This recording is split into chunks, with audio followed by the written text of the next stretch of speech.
میں دنیا کی شان و شوکت اور اپنی اعلیٰ تعلیم و ڈگری اپنے وطن کی آزادی کے لیے قربان کر دوں گا۔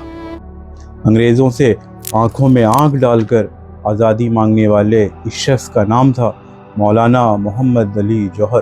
10 دسمبر 1878 میں رامپور کے کوچہ لنگر خانہ میں پیدا ہونے والا یہ محمد علی، کون جانتا تھا کہ آنے والے وقت میں یہ بچہ ملک کی قربانی کے لیے اپنے آپ کو اس طرح پیش کرے گا جس کی تاریخ میں کوئی دوسری مثال ملنا مشکل ہوگی۔ جب تک ہندو اور مسلمان ایک نہیں ہوں گے تب تک ہمارا ملک آزاد نہیں ہوگا۔ آپس میں پیار، محبت اور اتحاد کے بغیر آزادی ناممکن ہے۔ تو محمد علی کو قربانی اور جذبہ شہادت اپنے نانا سے ورثے میں ملی تھی۔ محمد علی کی والدہ کا تعلق ایک ذی حیثیت اور ذی علم خاندان سے تھا۔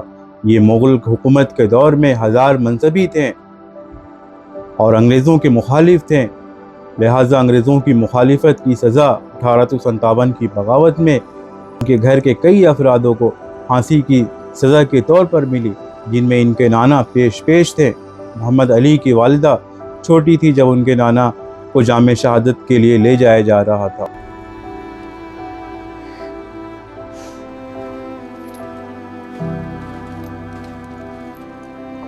ابتدائی تعلیم رامپور اور بریلی میں حاصل کرنے کے بعد علی گڑھ سے BA کا امتحان امتیازی نمبروں سے پاس کیا۔ ان کے بڑے بھائی شوکت علی نے ان کو آکسفورڈ میں اعلیٰ تعلیم حاصل کرنے کی غرض سے نواب رامپور سے اس زمانے میں 10,000 روپے قرض لیے تاکہ ان کا یہ بھائی محمد علی اعلیٰ تعلیم حاصل کر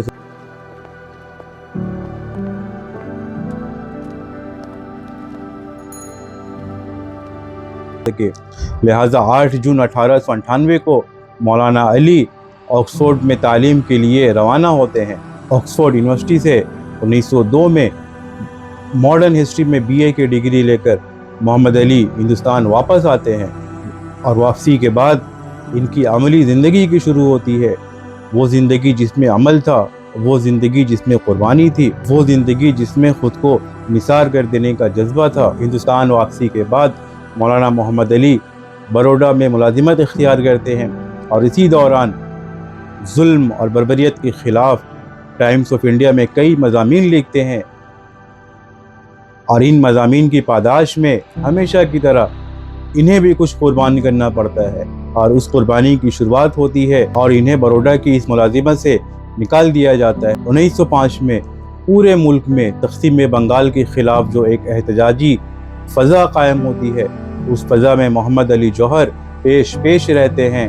اچھا، یہ بات بھی ذہن میں رہے کہ مولانا محمد علی کی ان تمام قربانیوں کا زمانہ وہ زمانہ تھا جب ہندوستان کی سیاست میں، آزادی کی سیاست میں مہاتما گاندھی نے ابھی تک قدم بھی نہیں رکھا تھا۔ ملک کے اور اس ملک کے لوگوں کے حالات نے محمد علی کے اندر ایک شدید بے چینی پیدا کر دی تھی، اور اس بات کو لے کر ایک کرب میں مبتلا تھے کہ وہ اپنے ملک کے لیے اور اپنے ملک کے لوگوں کے لیے کیا قربانی پیش کر سکتے ہیں۔ یہ بات انہیں شب و روز بے چین رکھتی تھی۔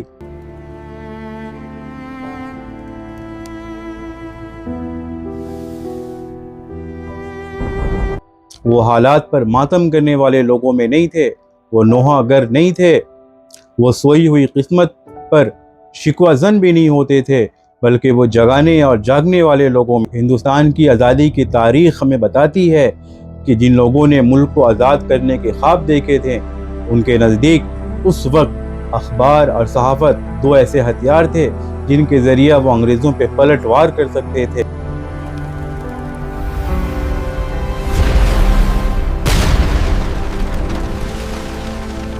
تلوار کا مقابلہ قلم سے کر سکتے تھے، اور تلوار کو کاٹنے کی سکت صرف قلم میں تھی۔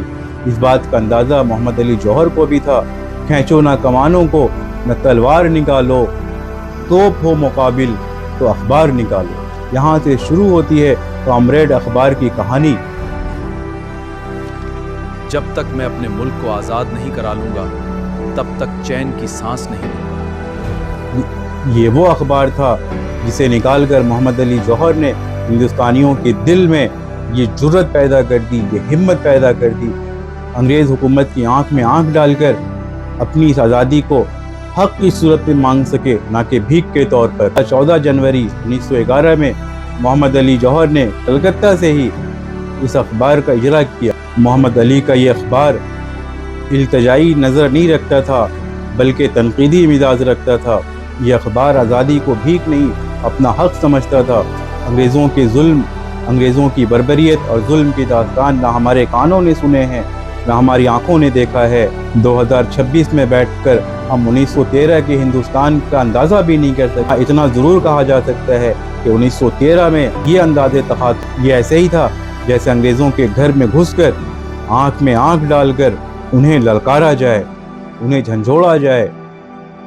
اس اخبار نے بہت کم عرصے میں اتنی مقبولیت حاصل کر لی کہ انگریزوں میں بھی کچھ لوگ ایسے ہوئے جو اس اخبار کی خریدار ہوئے۔ ہندوستان کی آزادی کو شیپ کرنے میں اس اخبار نے جتنا رول ادا کیا ہے اس کی بھی ایک اپنی تاریخ ہے۔ اب ظاہر ہے کہ جس اخبار کا یہ ایٹیچیوڈ ہو وہ انگریزوں کی آنکھ میں ہانس کی طرح نہ کھٹکے، یہ کیسے ممکن تھا؟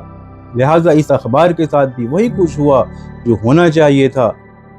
محمد علی کے اس اخبار کی ضمانت انگریز حکومت نے ضبط کر لی۔ صرف اخبار کو ہی ضبط نہیں کیا گیا بلکہ 16 مئی 1913 کو محمد علی جوہر کو بھی نظر بند کر لیا گیا۔ پھر ان کی گرفتاری کا وارنٹ نکال کر انہیں قید خانے میں ڈال دیا گیا۔ محمد علی کی اس جرت نے عوام میں ان کی مقبولیت کو اس قدر بڑھا دیا تھا کہ ان کی گرفتاری سے ملک بھر میں کوہرام مچ گیا۔ احتجاج اور جلسے جلوس ہونے لگے اور محمد علی کو آزاد کرو، محمد علی کو آزاد کرو کے نعرے گونجنے لگے تھے۔ وہ جیل میں ہی تھے کہ 1917 میں مسلم لیگ کا ایک جلسہ ہوا۔ اس میں شرکت کرنے والوں میں بڑے ناموں میں مہاتما گاندھی اور لوک تلک مانیہ جیسے لوگ شامل تھے۔ حیرانی کی بات ہے کہ مولانا محمد علی جوہر تو جیل میں تھے لیکن اس جلسے کی صدارت کی کرسی پر ان کی تصویر لگا کر ثابت کر دیا گیا کہ محمد علی کی قربانیوں کو کبھی فراموش نہیں کیا جائے۔ شاید دھرتی نے اور آسمان نے اس سما نہیں دیکھا ہوگا کہ اس کرسی کی صدارت پہ صاحب صدر نہیں بلکہ صاحب صدر کی تصویر لگی ہوئی تھی۔ یہ وہی وقت تھا جب رولٹ ایکٹ جیسی سیاہ بل پاس کی گئی اور اس بل کے خلاف لوگوں میں غصہ، غم، احتجاج سب شامل۔ غم غصے کے اظہار میں جب لوگ سڑکوں پہ آئے تو انگریز حکومت نے ان لوگوں پہ گولیاں چلائیں، گاندھی جی کو گرفتار کیا گیا۔ پھر اس کے بعد 1919 میں جلیان والا باغ جیسا بدترین واقعہ بھی پیش آیا، میں ہندوستان کے معصوم لوگوں کے خون سے ہولی کھیلی گئی۔ اب یہ تمام واقعات نے اس بات کو شدید سے شدید تر کر دیا کہ محمد علی جوہر کو رہا کیا جائے، اور یہ مانگ پورے ملک بھر میں پھیل گئی۔ ہر طرف سے یہی نعرے گونجنے لگے۔ کتابوں میں آتا ہے کہ انگریز حکومت کو عوام کی طرف سے اس زمانے میں 30,000 ٹیلی گرام بھیج کر مولانا محمد علی جوہر کی رہائی کی مانگ کی گئی۔ آخر اس ظالم حکومت کو عوام کے جذبے کے سامنے جھکنا پڑا اور محمد علی جوہر کو رہا کرنا پڑا۔ اس کے بعد کی کہانی اگلے ایپیسوڈ میں۔